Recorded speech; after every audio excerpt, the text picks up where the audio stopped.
हम आकाशवाणी चूरू से बोल रहे हैं। लीजिए सुनिए कार्यक्रम किसान वाणी।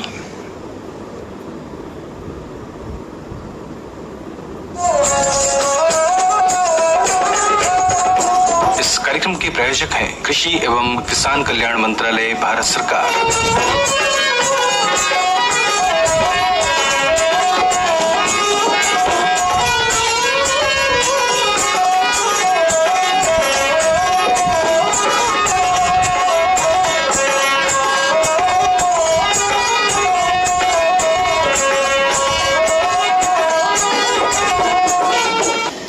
किसानवाणी सुनना रहे सगले भाई बहना ने टाबरा ने बड़े बुजुर्गा ने भाई अयूब खान गौड़ और भाई मनोज का निशु मोकला बातचीत तो आप करता ही रहूंगा। और एक वार्ता है आपने कने सौर ऊर्जा की महत्ता, और ये वार्ता ने वार्ताकार है अपना सुभाष चंद्र जोशी जगह है ये विषय के ऊपर बोले हैं, तो सुना आपा वार्ता। सूर्य की किरणों से प्राप्त शक्ति को सौर ऊर्जा कहते हैं। यह एक कभी न खत्म होने वाला संसाधन है। वहीं यह ऊर्जा का एक नवीकरणीय स्रोत है। परंपरागत ऊर्जा स्रोतों पर निर्भरता कम करने के लिए सौर ऊर्जा राजस्थान में अक्षय ऊर्जा का एक बेहतरीन विकल्प बनकर सामने आया है। साथ ही सौर ऊर्जा पर्यावरण संरक्षण में भी महत्वपूर्ण भूमिका निभा रहा है। हमारे राजस्थान में वर्ष भर सूर्य की किरणें पर्याप्त मात्रा में उपलब्ध रहती हैं। इसीलिए राजस्थान में सौर ऊर्जा के उत्पादन की पर्याप्त संभावनाएं देखी जा रही हैं। इन्हीं संभावनाओं को देखते हुए प्रदेश में सौर ऊर्जा के उत्पादन को बढ़ावा देने के लिए राजस्थान सौर ऊर्जा नीति 2019 और सोलर विंड हाइब्रिड ऊर्जा नीति 2019 लागू की गई है। इन नीतियों के लागू होने से प्रदेश में सौर ऊर्जा के क्षेत्र में निवेश बढ़ रहा है और स्थानीय स्तर पर प्रदेश के लोगों को कई तरह के रोजगार भी उपलब्ध हो रहे हैं। राज्य सरकार द्वारा किए गए नीतिगत बदलाव की वजह से राजस्थान सौर ऊर्जा के क्षेत्र में सिरमौर बन गया है। भारत सरकार के नवीन एवं नवीकरणीय ऊर्जा मंत्रालय द्वारा हाल ही में जारी एक रिपोर्ट के अनुसार राजस्थान 7,737.95 मेगावाट क्षमता के साथ सौर ऊर्जा उत्पादन के मामले में कर्नाटक और गुजरात को पीछे छोड़ते हुए पहले पायदान पर पहुंच गया है। यह राजस्थान की सौर ऊर्जा उत्पादन के मामले में सबसे बड़ी उपलब्धि है। इसके लिए राजस्थान की सौर ऊर्जा नीति 2019 एवं राजस्थान निवेश प्रोत्साहन नीति 2019 को जिम्मेदार माना गया है। राजस्थान में सौर ऊर्जा उत्पादन के लिए मौजूद हैं अनुकूल स्थितियां। देखा जाए तो भौगोलिक परिस्थितियों के अनुसार राजस्थान ऐसा राज्य है जहां सूर्य की किरणें साल के 365 दिनों में से लगभग 325 दिनों तक पर्याप्त मात्रा में उपलब्ध रहती हैं, जो कि सौर ऊर्जा उत्पादन के लिए सबसे अनुकूल परिस्थितियों में से एक है। वहीं प्रदेश के जोधपुर, बीकानेर, जैसलमेर सहित अन्य जिलों में 1.25 लाख हेक्टेयर भूमि मरुस्थलीय एवं बंजर जमीन के रूप में उपलब्ध है। इनमें से अधिकतर भूमि राजस्व विभाग की है, जिसका उपयोग वैकल्पिक ऊर्जा परियोजनाओं के लिए किया जा सकता है। उल्लेखनीय है कि सौर ऊर्जा उत्पादन की दृष्टि से राजस्थान की अनुकूल भौगोलिक स्थितियों को देखते हुए प्रदेश में 142 गीगावाट सौर ऊर्जा उत्पादन का आकलन किया गया है। वहीं 2035 तक देश में सौर ऊर्जा की मांग 7 गुना तक बढ़ने की संभावना है। भविष्य की मांग को देखते हुए सौर ऊर्जा उत्पादन की दिशा में राज्य सरकार को भी इस दिशा में ठोस प्रयास करने चाहिए।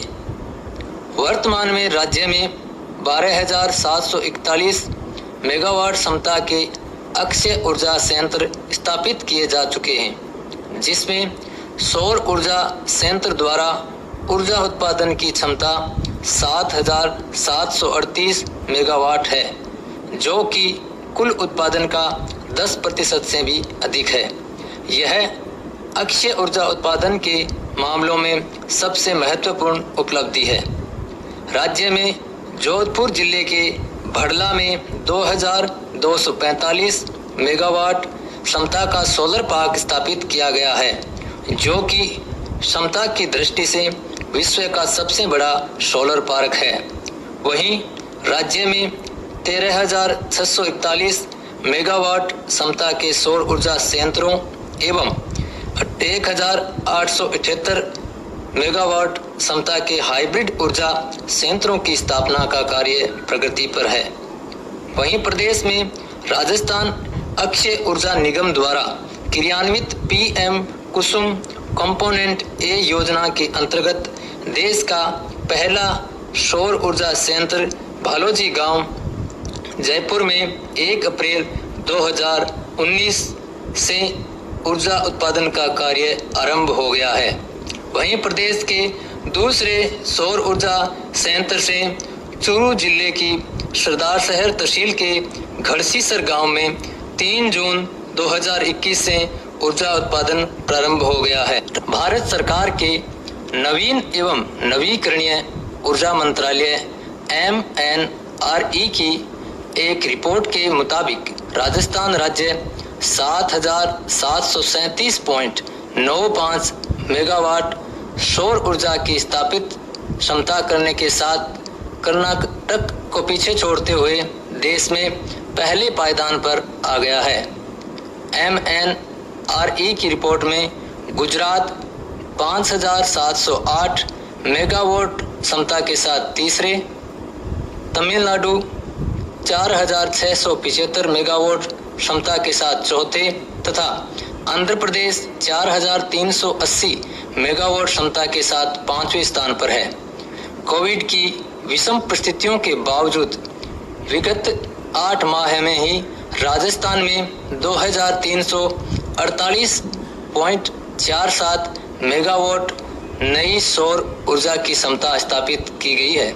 सौर ऊर्जा कभी न खत्म होने वाला संसाधन है और ये नवीकरणीय संसाधनों का सबसे बेहतर विकल्प है। सौर ऊर्जा वातावरण के लिए भी लाभकारी है।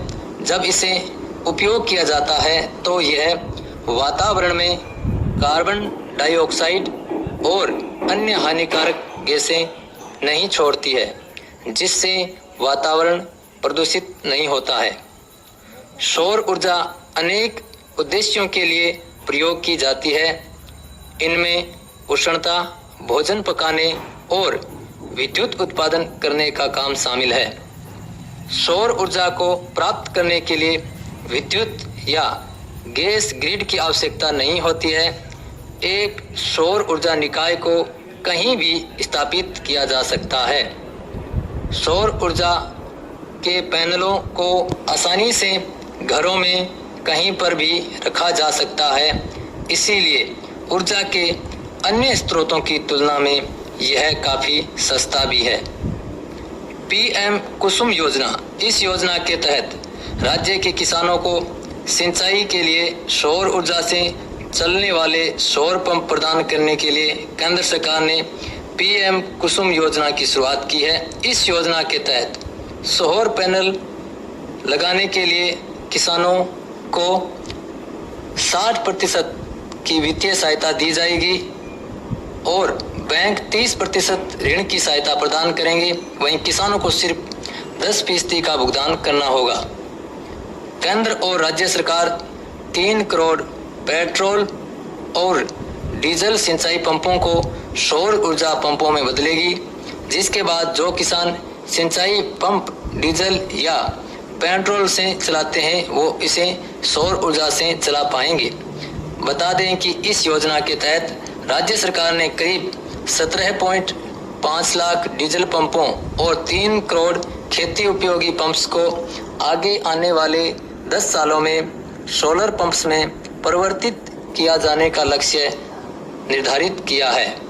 बता दें कि योजना के तहत सोलर पैनल बंजर भूमि में लगाए जाएंगे। इस योजना का मुख्य उद्देश्य रियायती मूल्य पर सौर सिंचाई पंप उपलब्ध कराना है। साथ ही इस योजना से किसानों की खेती में बढ़ावा मिलेगा और इस योजना से अतिरिक्त बिजली का उत्पादन होगा। किसानों के खर्च को कम करने और सौर ऊर्जा के प्रयोग हेतु सरकार किसानों को प्रोत्साहित करना चाहती है। इसी उद्देश्य से राजस्थान सरकार द्वारा सोलर पंप सब्सिडी योजना को शुरू किया गया है। सोलर पंप द्वारा सिंचाई करने से किसानों का बिजली और डीजल के खर्च का अतिरिक्त भार कम होगा, जिससे उनकी आय में वृद्धि होगी और वे अपनी आजीविका को सुधार पाएंगे। सौर ऊर्जा के उत्पादन से पर्यावरण प्रदूषण में भी कमी आएगी। किसान भाइयों, अभी आपने यह वार्ता सुनी सौर ऊर्जा की महत्ता और वार्ताकार सुभाष चंद्र जोशी। और ये वार्ता के बाद में मनोज भाई अपना इताड़वा ने गीत संगीत की ओर ले चला और सुनावा सीमा मिश्रा को गायडो यो मीठो सो लोकगीत। सुनो सर।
किसान वाणी बस अठी तक। अयूब खान गौड़ और भाई बलोच दे दियो सीख करा। राम राम।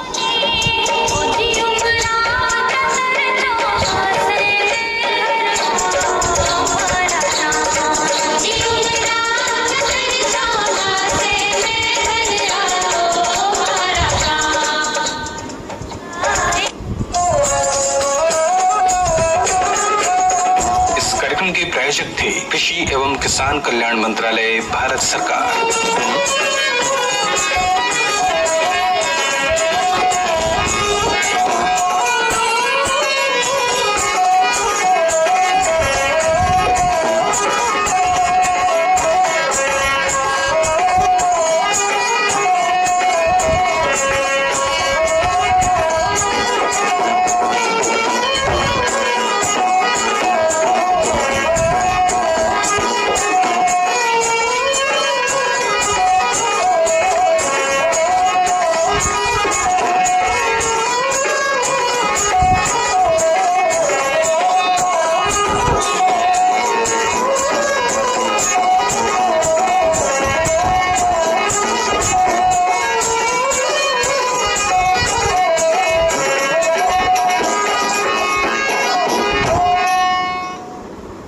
अभी आप सुन रहे थे कार्यक्रम किसान वाणी। इस कार्यक्रम का प्रसारण आकाशवाणी के चूरू केंद्र से किया गया। FM 100.7 मेगाहर्ट्ज और न्यूज ऑन AIR।